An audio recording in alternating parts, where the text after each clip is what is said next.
जी बिस्मिल्लाहिर्रहमानिर्रहीम। Dear student, अभी तक जो हमने क्वेश्चन किए थे वो क्वेश्चन नंबर 6 तक किए थे। अब हम लोग करेंगे क्वेश्चन नंबर 7। 7 और 8 मैं आपको एक ही पार्ट में करवा दूंगा। उसके बाद हम लोग नेक्स्ट क्वेश्चन की तरफ चलेंगे। अब ए का 8वें का मैं ए पार्ट खुद करवाऊंगा, बी पार्ट आप लोग खुद करेंगे। अब 7वां तो चलें, सब्स्टिट्यूशन मेथड है, ये तो आसान है। आपने इसकी वही जो टी या कोई थीटा आप लेट करेंगे, जैसे पहले एक चीज़ की जनरल मैं अभी आपको एक्सप्लेन करूँगा। अच्छा, ये जो 8 क्वेश्चन है इसके लिए आपको लिए सूटेबल सब्स्टिट्यूशन थी जो कि आपके प्रीवियस पेज नंबर 135 पे थी। उस पर ये कुछ सूटेबल सब्स्टिट्यूशन लिखी हुई हैं। मतलब अगर आपके पास a square minus x square होगा तो आपने x equal to a sine theta ही पुट करना है। X square minus a square तो a secant theta. A square plus x square तो आपने x equal to a tangent theta. तो अगर आपको मैं ये क्वेश्चन आगे करके दिखाऊं तो आपको यहाँ से पता चलेगा कि ये जो x square minus a square है तो यहाँ पे आपने ए सीकेंड थीटा पुट करना है। तो उसी के लिहाज से क्वेश्चन सॉल्व करेंगे। जैसे जैसे मैं आपको ये स्टेप क्लियर करता जाऊँगा आपको आसानी से समझ आ जाएगी। तो अभी क्वेश्चन नंबर 7 और 8 आपको मैं एक दफ़ा चेक करवा देता हूँ। जी क्वेश्चन नंबर 7, ठीक है, 3.3 का। अब बहुत ही आसान चीज़ थी। सबसे पहले तो लेट किया, ये पूरा फंक्शन ऐसे आ गया। अब लेट करने के लिए पहले देखते हैं कि वो क्या किसी फंक्शन, अब देखें इसका डेरिवेटिव लेने से, इसको लेट करने से तो इसका डेरिवेटिव नहीं बनता। हाँ, बनिस्बत टेंजेंट को लेट करने से उसका डेरिवेटिव बन जाता है। तो हम लोग ऐसे फंक्शन को लेट करते हैं जिसका डेरिवेटिव हमारे पास dx के साथ बने। तो अब क्योंकि ये चीज़ हमारे पास है t, पूरी इक्वेशन लेट की है, ठीक है, इस इक्वेशन पर डेरिवेटिव अप्लाई किया है तो ये आएगा टी का डी टी साइन टेंजेंट का सीकेंड स्केयर एक्स और एक्स का डी एक्स, क्योंकि ये दूसरा डेरिवेटिव है डिफरेंशिएट वाला, डी ले रहे हैं तो डी वाले डेरिवेटिव के साथ डी एक्स भी आता है। अब ये पूरा का पूरा इसके बराबर हो गया और ये टी के। तो अब स्केयर रूट टी और ऊपर वाला डी टी, क्योंकि ये तो स्केयर रूट के अंदर है तो हमने तो टी लेट किया, स्केयर रूट तो नहीं किया, तो स्केयर रूट टी लाजमी आएगा। अब ऊपर जाएगा तो -1/2, इस पर रूल अप्लाई करोगे तो पावर ऐड उतने से ही डिवाइड प्लस सी, तो ये ऐड होने के बाद प्लस की फॉर्म में आ जाता है 1/2 और ये 1/2, ये 2 ऊपर आकर मल्टीप्लाई होगा टी 1/2।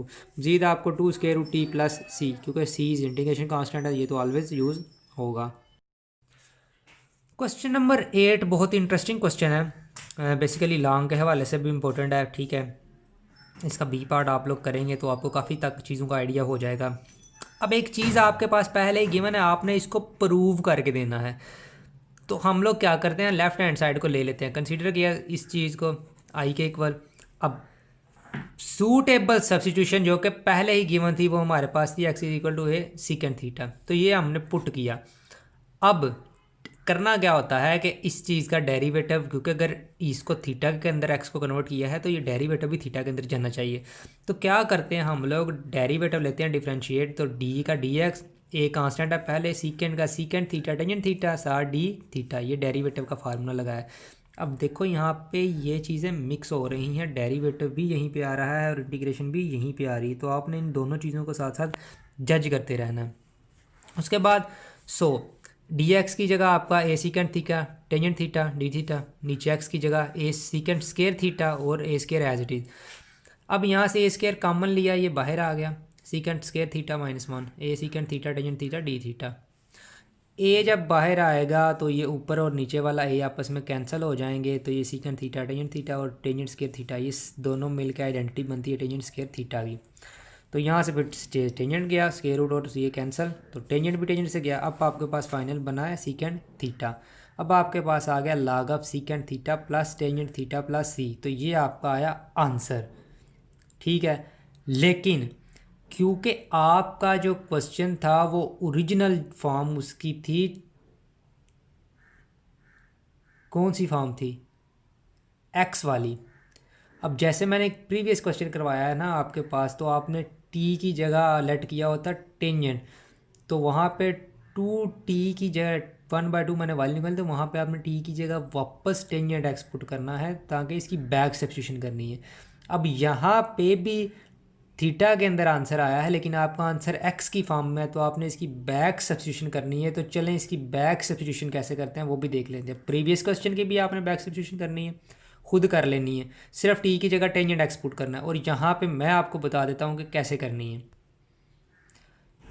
हमारे पास सीकेंड थीटा है और टेंजेंट थीटा है, तो हमारे पास सीकेंड की वैल्यू ऑलरेडी है, तो फ्रॉम दिस इक्वेशन हम लोग इसको नेक्स्ट देख लेते हैं क्या करना है।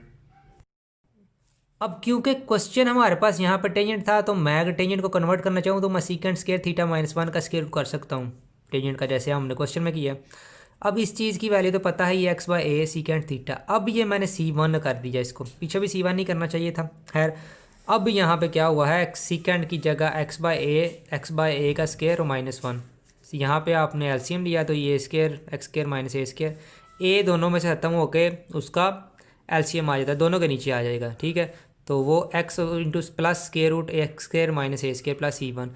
अब ये लॉ की प्रॉपर्टी ये करती है कि ये डिवाइड में दो चीज़ें इनको अलग अलग करती है। अब यहाँ से लेके यहाँ तक अनदर कांस्टेंट, ये तो वेरिएबल है लेकिन ये एक अनदर कांस्टेंट है, तो इस कांस्टेंट को हमने कंसीडर किया कि ये सी के इक्वल है, क्योंकि ये आप वेयर एज्यूम कर सकते हो कि कांस्टेंट है, उसको कोई नया कांस्टेंट का नाम दे सकते हो, क्योंकि उसने कांस्टेंट ही रहना है। तो कांस्टेंट का एक नया नाम देने से वो क्या बन गया, सी। तो ये log of x plus square root x minus a square plus c. तो ये आपका फिर वो आंसर में कन्वर्ट हो गया जो आप उसकी लेफ्ट हैंड साइड प्रूव करना चाहते थे। आसान चीज़ें थी, आसान कंसेप्ट। आप इससे रिलेटेड आप इसका दूसरा क्वेश्चन करके चेक करिएगा, उम्मीद है आप उसको अंडरस्टैंड कर जाएंगे। मज़ीद हम लोग उसको जूम में डिस्कस कर लेंगे।